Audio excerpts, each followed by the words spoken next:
So heading is your, कभी सुना है रिएक्टिविटी सीरीज क्या होती है? बताओ किसी को पता है? रिएक्टिविटी सीरीज, इस सीरीज में हम क्या पढ़ेंगे, किसकी रिएक्टिविटी सीरीज के बारे में बात की गई है?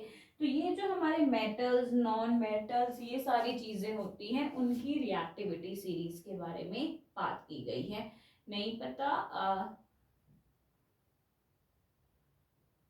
Glasses are more shiny. Okay, आप ये कह रहे हो ग्लासेस आर मोर शाइनी। कुछ एक्सेप्शंस होते हैं बच्चे, वो शाइनी होते हैं, और ग्लासेस तो इजीली टूट जाते हैं, they don't come under non metals, जो चीज टूट जाती है सॉरी वो हमारे नॉन मेटल्स में ही आते हैं, टूट जाते हैं, बट वो ज्यादा शाइनी नहीं होते जितने शाइनी आपके गोल्ड, सिल्वर, ये सारी चीजें करती है ना, उस टाइप की शाइनी। जो आपके ग्लासेस बनाए जाते हैं उनको वॉश किया जाता है केमिकल्स के साथ, उनको ट्रीट करवाया जाता है बहुत बहुत टेम्परेचर्स के साथ, तब उनकी वो शाइनिंग्स वगैरह देखने को आपको मिलती है, जो एग्जैक्टली नहीं होती है। बहुत मैन्युफैक्चरिंग टेक्निक्स लगी हुई होती है, अभी आप लोगों को नहीं पता, कभी सर्च करके देखना मैन्युफैक्चरिंग ऑफ ग्लास, ये वो। अगर कभी छोटे होते गांव वगैरह में पुराने जमाने में हम कुछ कपड़े बेच दे, बर्तन बेच दे, या कुछ कबाड़ बेच दे, तो वो कप और ग्लासेस देने आया करता था। तो वो कप और ग्लासेस ना प्योर वाइट कलर के नहीं होते थे, वो थोड़े से डल होते थे। उनका जो कलर था, वो क्या कहता था, इसको मैं पीट पीट के दिखाता हूँ, ये नहीं टूटेगी। इन केस अगर आप लोगों ने वो सारी चीजें देखी हो तो वो ऐसे आपके जमीन पे, कहीं पे, दीवार पे ऐसे पीट के दिखाता था, और वो नहीं टूटती होती थी। ठीक है, बट नाउ डेज हम जो कांच के ग्लासेस लेके आते हैं, वो थोड़ा सा ये टेबल पे से ऐसे हुआ, वहीं पे टूट जाते हैं। तो डिपेंड्स, फर्क होता है उनकी मैन्युफैक्चरिंग प्रोसेस में कि उन्होंने किस तरह से उसको बनाया है। बहुत सारी चीजें डल कलर की होती हैं, बट इतनी टेक्नोलॉजीज एडवांस हो चुकी है हमारे पास कि उसको हम इस केमिकल से ट्रीट कराएंगे, कुछ कराएंगे, वो बिल्कुल साफ हो जाता है, क्लियर चमकता हुआ दिख रहा होता है हमारा।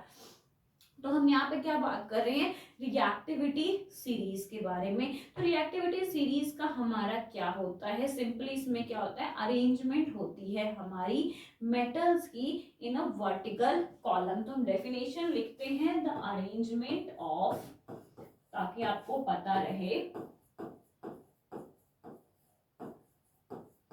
द अरेंजमेंट ऑफ, किसकी अरेंजमेंट की बात हमने की है, हमारा the arrangement of metals in vertebral, metals in vertical column. ठीक है, ध्यान से देखना, arrangement of metals in vertebral column in the order of decreasing reactivity, in the order of decreasing reactivity। ध्यान से आप लोग डेफिनेशन पढ़ते रहो। अरेंजमेंट ऑफ किसकी कर रहे हैं, मेटल्स की, in vertical column in the order of decreasing reactivity is called reactivity series,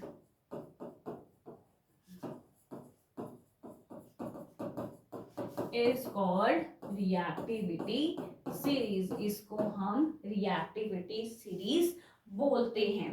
done. अब ये रिएक्टिविटी सीरीज क्या होती है, रिएक्टिविटी सीरीज बोलो या इसको एक और नाम से जानते हैं, that is known as active series. तो कभी कंफ्यूज नहीं होना, अगर आपसे रिएक्टिविटी सीरीज पूछे या एक्टिव सीरीज पूछे तो आपको पता होना चाहिए कि हाँ, ये दोनों चीजें एक ही चीज है, ये दोनों कोई अलग अलग चीजें नहीं होती है। तो रिएक्टिविटी सीरीज में क्या कह रहा है, डिक्रीजिंग ऑर्डर में। तो सबसे ऊपर क्या लिखूंगी, जो सबसे ज्यादा रिएक्टिव होता है। आपको केमिस्ट्री के फर्स्ट क्लास में मैंने बोला था कि 1 to 20 तक आपने उसका एटॉमिक नंबर, मास नंबर और सिंबल लर्न करके आना है। Hydrogen, helium, lithium, beryllium, boron, carbon, उसके बाद हमारा नाइट्रोजन हमारा जो भी सारे रिएक्टिविटी सीरीज है, मैं खुद भी एक दो पीस से भूल जाती हूँ, तो वो आप लोगों ने लर्न करके आने हैं, रिवाइज करके रखना है, ताकि जब आप ये चैप्टर्स कर रहे हो तो वो सारी चीजें आपको ना भूले।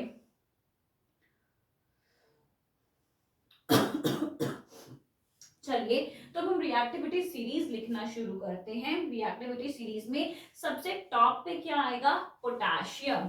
पोटेशियम का सिंबल क्या होता है, के। चलो सिंबल में पहले नहीं लिखूंगी, मैं नाम लिखूंगी, सिंबल आप लोगों से पूछूंगी। जिन बच्चों को सिंबल्स आता है कमेंट में फटाफट आप टाइप कर सकते हैं। तो सबसे फर्स्ट में क्या लिखना है, पोटेशियम। चलो मैंने एक का लिख ही दिया, कोई बात नहीं।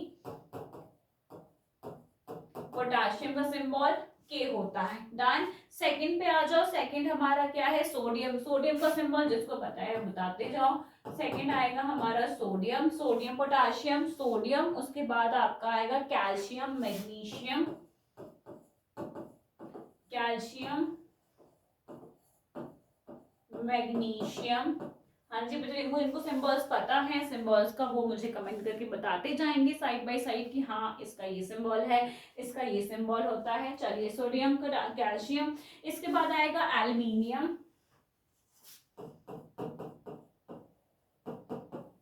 एल्युमिनियम। आगे चलिए जल्दी जल्दी मुझे सिंबल्स बताते जाइए। Zinc, iron, tin, lead. मैं बोल भी रही हूँ, zinc, iron, tin, lead, zinc, iron, tin, lead. चलिए इसका क्या है आपका sodium, calcium, magnesium, aluminium, zinc, iron, tin और लेड का देखूं जरा किसने लिखा है, कौन से बच्चे ने करेक्ट लिखा है, चेक करती हूँ। एम जी, ठीक है बच्चे, सही चल रहा है। जरा मुझे बताए बच्चे, टिन और लेड का क्या होता है। टिन का होता है हमारा SN और लेड का होता है P और B। अब जो ये रिएक्टिविटी सीरीज है इसके नीचे ही मैं लिख रही हूं, ऐसा आपने समझना है। बट मैं साइड में लिख रही हूँ क्योंकि मेरे लिए नीचे जगह नहीं पड़ी, वरना वो आपको छोटे छोटे दिखाई देना स्टार्ट हो जाता। तो अब मैं कंटिन्यू कर रही हूँ नेक्स्ट में। इसके बाद लेड के बाद का मैं लिख रही हूँ, लेड के बाद आपका आएगा that is your hydrogen. Hydrogen का सिंबल सबको पता होगा, दैट इज योर H। अब इसके बाद क्या आएगा, हाइड्रोजन के बाद is your copper, mercury, copper, mercury, आपका गोल्ड, सिल्वर। ये आपकी जो रिएक्टिविटी सीरीज है ये आपने लर्न करना होता है। ये शायद उल्टा हो गया, पहले सिल्वर आएगा फिर आपका गोल्ड आएगा। हाँ जी, गोल्ड सबसे लीस्ट रिएक्टिव होता है, सिल्वर एंड गोल्ड। चलिए सबके सिंबल्स भी मुझे बताते जाइए कि किसका किसका क्या होगा। हाइड्रोजन के बाद मेरे पास सिंबल्स आ ही नहीं है, फटाफट बताते जाए आप लोग। H हो गया, कॉपर का क्या होता है Cu, मरकरी का क्या होगा Hg, गोल्ड का क्या होगा Au और Ag। तो ये सारे सिंबल्स है हमारे ऑफ द केमिकल एलिमेंट्स या जो मेटल्स आपने यूज किया है। तो इसमें सबसे ज्यादा रिएक्टिव कौन सा होगा, इसमें हम क्या फॉलो करते हैं, decreasing order of the element. ये एरो ऐसे जा रही है, ठीक है, ये एरो आपकी इस तरह से जा रही है एंड ये एरो क्या शो करती है, decreasing order of the elements. हाँ किस तरह से, कौन से सबसे मोस्ट रिएक्टिव कौन सा होगा, पोटेशियम। ये क्या होगा हमारा मोस्ट रिएक्टिव, मोस्ट रिएक्टिव। और सबसे लीस्ट रिएक्टिव कौन सा है, gold is the least reactive element या तो मेटल। हाइड्रोजन ये सब क्या आ रहे हैं, इन बिटवीन आ रहे हैं। और ये जो मेटल्स हैं ये क्या है, लेस रिएक्टिव देन हाइड्रोजन।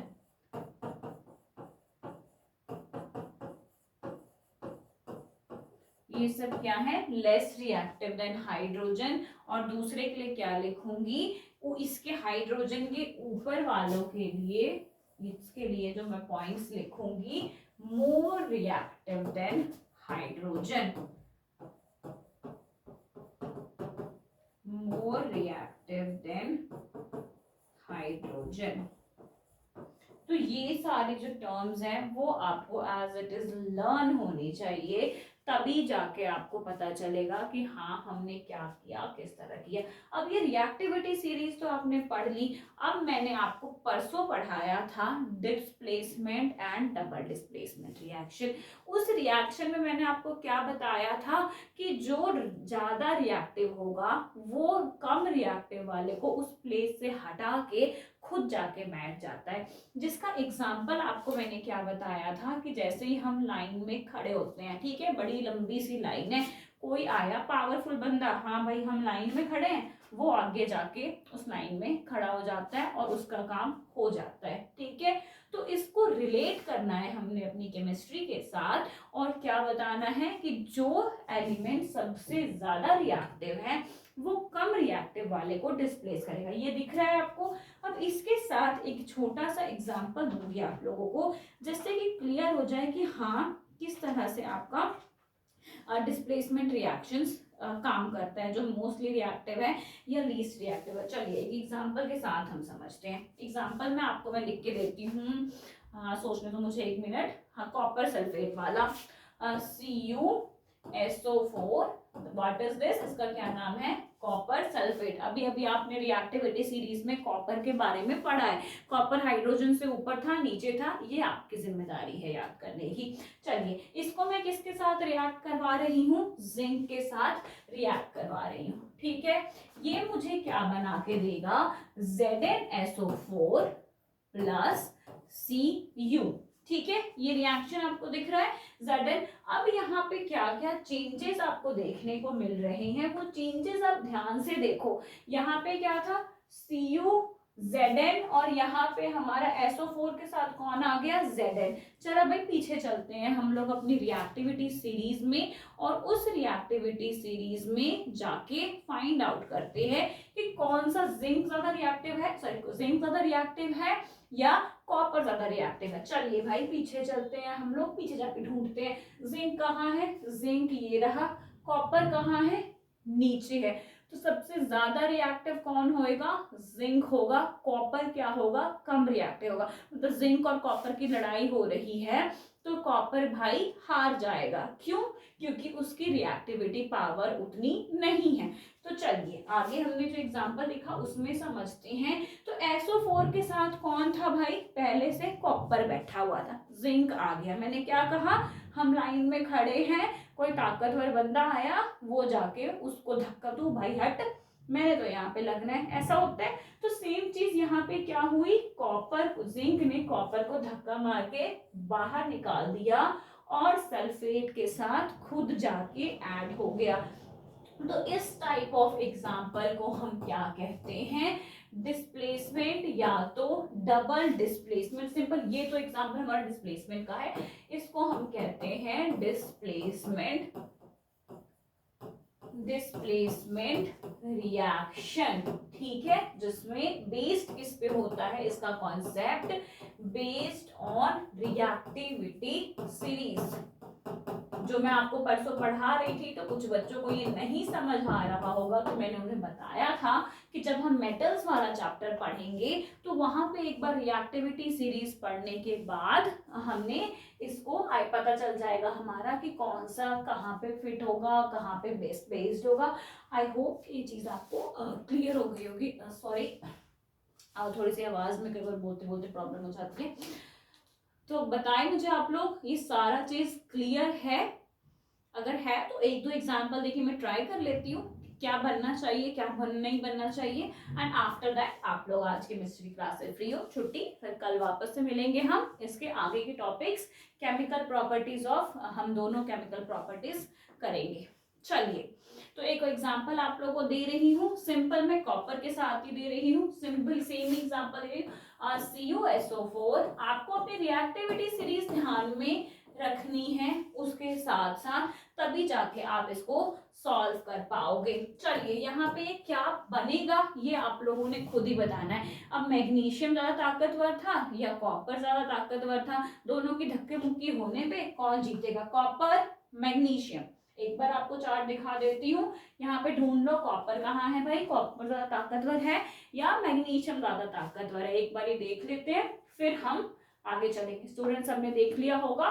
चलिए अब आप मुझे बताएं कि यहाँ पे कॉपर बाहर निकल के रह जाएगा या मैग्नीशियम बाहर निकल जाएगा। ये क्या बन जाएगा हमारा मैग्नीशियम सल्फेट प्लस कॉपर। कुछ बच्चों को रिएक्शंस लिखने में प्रॉब्लम होती होगी, बट अगर आप उसके बेसिक का कॉन्सेप्ट समझ जाएंगे तो आपको वो प्रॉब्लम कभी नहीं आएगी कि हाँ भाई क्यों हुआ, कैसे हुआ। मैथ्स में भी क्या होता है, मैथ्स में अगर फॉर्मूला पता है, हाँ भाई बनाई जाओ बनाई जाओ बनाई जाओ, आंसर भी आ गया। वैसे ही केमिस्ट्री है, एक बार लॉजिक समझ के तो देखें आप कि हाँ इसके पीछे ये रीजन है, इसके पीछे ये कारण है, तो वो चीजें आपको बहुत अच्छे से समझ आ जाएगी। चलिए ये सारी चीजें तो आप लोगों ने अच्छे से कर ली। अब थोड़ा टफ सा लेके देखती हूँ मैं आप लोगों को, सिल्वर के साथ बात करके देखते हैं हम सिल्वर वाला एग्जाम्पल।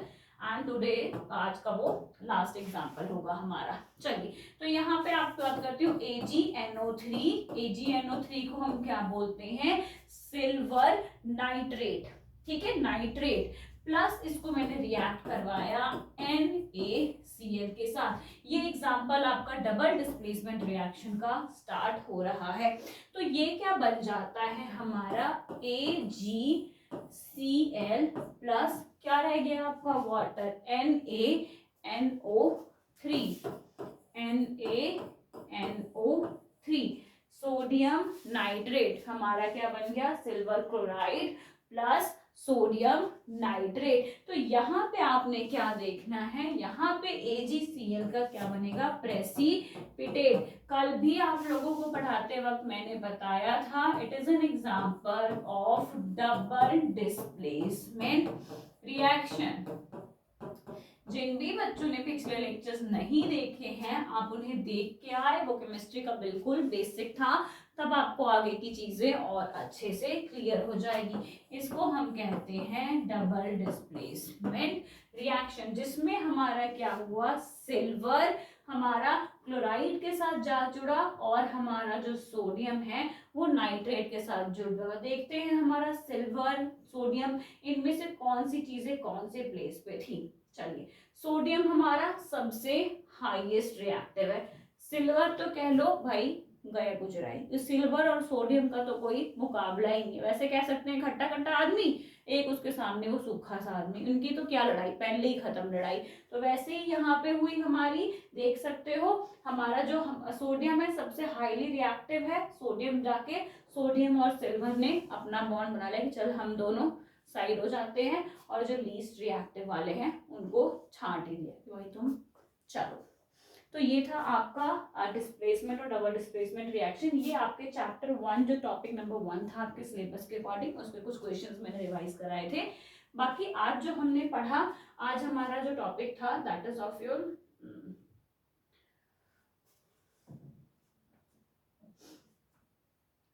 तो आज का जो हमारा टॉपिक स्टार्ट हुआ ये वो यहाँ से था, metals and non metals. Metal and non metals के बाद हमने किया your physical and physical properties of metals. Physical properties में हमने अलग अलग प्रॉपर्टीज पढ़ी विथ उनके एग्जांपल्स। आगे हमारा इसमें प्रॉपर्टीज है, फिर हमारा नेक्स्ट क्या आया, physical properties of non metals, reactivity series की डेफिनेशन, रिएक्टिविटी सीरीज एंड कुछ उसके एग्जांपल्स। सो स्टूडेंट्स कल मिलते हैं वापस से सेम टाइम पे। सो थैंक यू सो मच। अगर कोई डाउट्स है तो वो आप पूछ सकते हैं। MCQs वीडियोस आपके पास पड़ी है वो वीडियोस देख सकते हैं, लेक्चर वीडियोस पड़ी हुई है, लेक्चर वीडियोस आप देख सकते हैं। इवन दो अगर आप मुझे यूट्यूब पर फॉलो करना चाहते हैं तो मेरा चैनल रिवीजन तरीका के नेम से है, वहाँ पे भी आप मुझे फॉलो कर सकते हैं। So thank you so much once again students.